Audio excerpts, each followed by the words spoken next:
नमस्कार विद्यार्थियों। बात हम कर रहे थे भारत में लोकतंत्र की स्थापना की, और उसमें कल हमने देखा कि किस प्रकार से भारत के पहले तीन आम चुनाव थे, उन तीन आम चुनावों में किस प्रकार से कांग्रेस का दबदबा रहा। अर्थात कांग्रेस ने न केवल लोकसभा की बहुत सारी सीटें जीती, 3/4 के आसपास, अपितु ज़्यादातर जो राज्य थे उनकी विधानसभाओं में भी कांग्रेस का ही शासन स्थापित हुआ। आज उसी कड़ी में हम आगे बढ़ते हैं। अगला टॉपिक जो आज हमारा रहने वाला है वो कांग्रेस के प्रभुत्व की प्रकृति। अर्थात कांग्रेस को पहले 3 आम चुनावों में लोकसभा और राज्यों की विधानसभाओं में जो भारी जीत प्राप्त हुई, अर्थात उसका जो दबदबा, उसका जो प्रभुत्व कायम हुआ, उसकी प्रकृति कैसी थी। विश्व में भारत ही एकमात्र ऐसा देश नहीं रहा है जहां शासन पर किसी एक दल का प्रभुत्व कायम रहा हो। दुनिया के अन्य देश भी हैं जहां किसी एक दल का प्रभुत्व रहा हो। ऐसा नहीं है कि केवल और केवल भारत ही एकमात्र देश रहा है दुनिया में जहां की किसी, जैसे ही लोकतंत्र को अपनाया एक दल ने अपना शासन स्थापित कर लिया, लेकिन दुनिया के अन्य देशों और भारत में स्थापित एक दल के प्रभुत्व की प्रकृति में अंतर है। अंतर क्या है कि भारत में जो एक दल का प्रभुत्व कायम हुआ, अर्थात कांग्रेस का प्रारंभ में जो प्रभुत्व कायम हुआ वो लोकतांत्रिक तरीके से कायम प्रभुत्व था। दुनिया के अन्य देशों में एक दल का प्रभुत्व रहा, लेकिन वो लोकतांत्रिक नहीं था पूर्णतः। उदाहरण देखेंगे हम।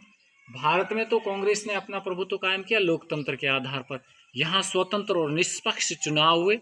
उन स्वतंत्र और निष्पक्ष चुनावों में अनेक राजनीतिक दलों ने हिस्सेदारी की, लेकिन अन्य दलों की तुलना में कांग्रेस कहीं ज़्यादा आगे रही। उसको ज़्यादा सीटों पर जीत प्राप्त हुई, चाहे वो लोकसभा में रही हो, चाहे फिर वो राज्यों की विधानसभा में रही हो।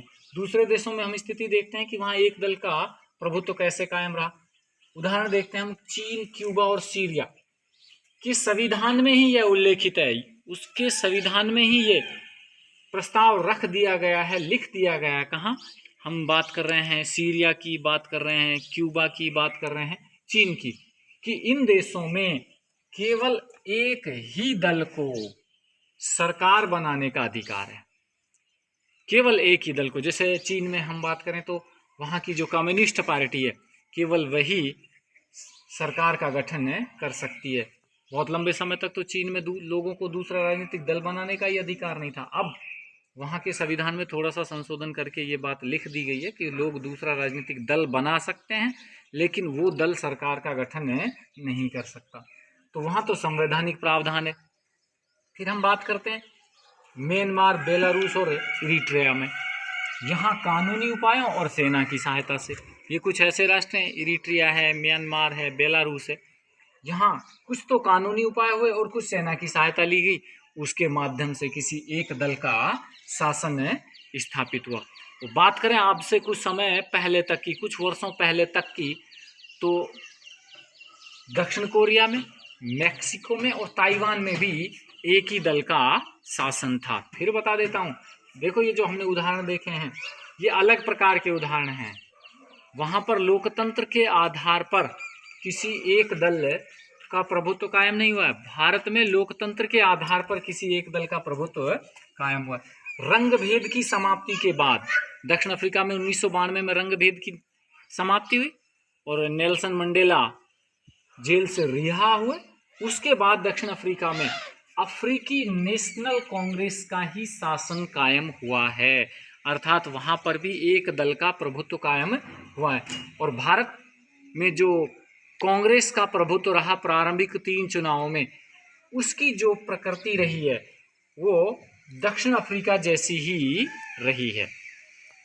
दक्षिण अफ्रीका में जैसे ही रंगभेद की नीति समाप्त हुई, वहाँ लोकतंत्र को स्थापित किया गया। लोकतांत्रिक शासन पद्धति में अन्य दलों की तुलना में अफ्रीकी नेशनल कांग्रेस ने बढ़त प्राप्त की, उसने बार बार चुनाव जीते, उसका प्रभुत्व कायम हुआ। भारत में भी कांग्रेस की प्रभुत्व की प्रकृति दक्षिण अफ्रीकी नेशनल कांग्रेस के प्रभुत्व के जैसी ही है।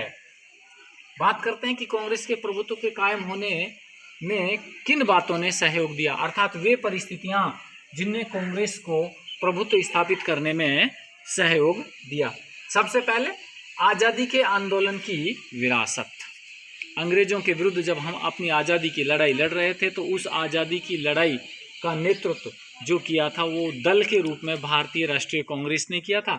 इसलिए भारतीय राष्ट्रीय कांग्रेस को आज़ादी के आंदोलन की विरासत मिली, इस कारण से इसका प्रभुत्व कायम हुआ। नंबर 2, पूरे भारतवर्ष में अर्थात गांवों तक इसकी पहचान थी। कांग्रेस एक इस प्रकार का राजनीतिक संगठन बन चुका था जिसकी पहचान केवल शहरों तक ही नहीं अपितु गांवों तक भी थी, ये भी उसको लाभ मिला। और नंबर 3, विपक्षी दलों का अपेक्षाकृत नया होना। कांग्रेस पुराना राजनीतिक दल था जिसका गठन 1885 में हो चुका था, उसकी पहचान बहुत बड़ी और दूर दूर तक थी। अन्य जो राजनीतिक दल थे वो अपेक्षाकृत नए थे जिनका गठन आज़ादी के समय या आज़ादी के समय से कुछ दिन पहले हुआ था, इस कारण से उनकी तुलना में कांग्रेस को लाभ मिला।